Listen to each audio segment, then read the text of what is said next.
Yaponiyani ziyorat qilayotgan Dunyo Uyg'ur qurultayining raisi Dolqin Aysa 30-sentabr Yaponiya xalqaro muxbirlar klubida axborot yig'ini o'tkazib, Yaponiyani Xitoyning Uyg'ur erkiy qirg'inchilikni to'xtatishda ko'proq amaliy harakat qilishga chaqirgan. Dolqin Aysa o'zining Yaponiyaga parlament a'zolari bilan ko'rishish va hukumatni Birlashgan Davlatlar Tashkiloti kishilik huquq kengashidagi Xitoyning Uyg'urlarga tutgan muomalasiga oid munozaraga qatnashishga chaqirish uchun kelganligini aytgan. U muxbirlarga Yaponiyaning bu masaladagi qarorlari va bayonotlarining quruq va'da bo'lib, erkiy qirg'inchilikni to'xtatishda yetarli emasligini bildirgan.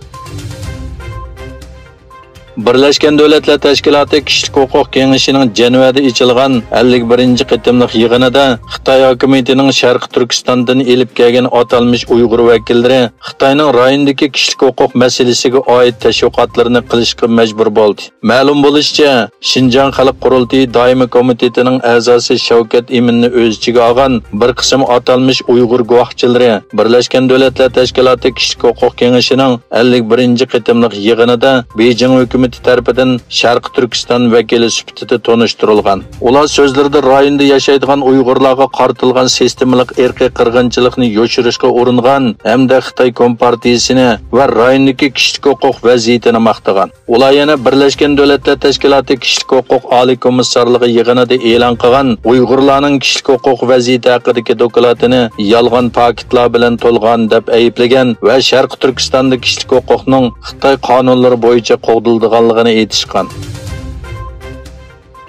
Yaqinqi bir necha oydan buyon Sharq Turkistonning har qaysi joylarida yo'lga qo'yilgan atalmish virusga qarshi turish nomidagi qattiq qamal kishilarni ochlikqa mahkum qilmoqda. Yaqinda G'ulja va boshqa joylarda 12 kishining ochlikdan o'lganligi o'ttirg'i chiqqan edi. Ijtimoiy taratqularda nurg'un kishilarning dezinfeksiyadan zaharlanib o'lganligi haqida uchurlar tarqalgan edi. Erkin Osiyo radiosi muxbirlarining naq maydonda aniqlashlari davomida Xotanning Gominaya bozorida bir aholilar komitetidan 13 kishining zaharlanib o'lganligi dalillandi. Tajovuz qilib kirgandan buyon Sharq Turkistonning boyligini bo'lgan mustamlikachi Xitoy hukumatı energiya krizisini hal qilish uchun 4-turba liniyasini yasashni boshlagan.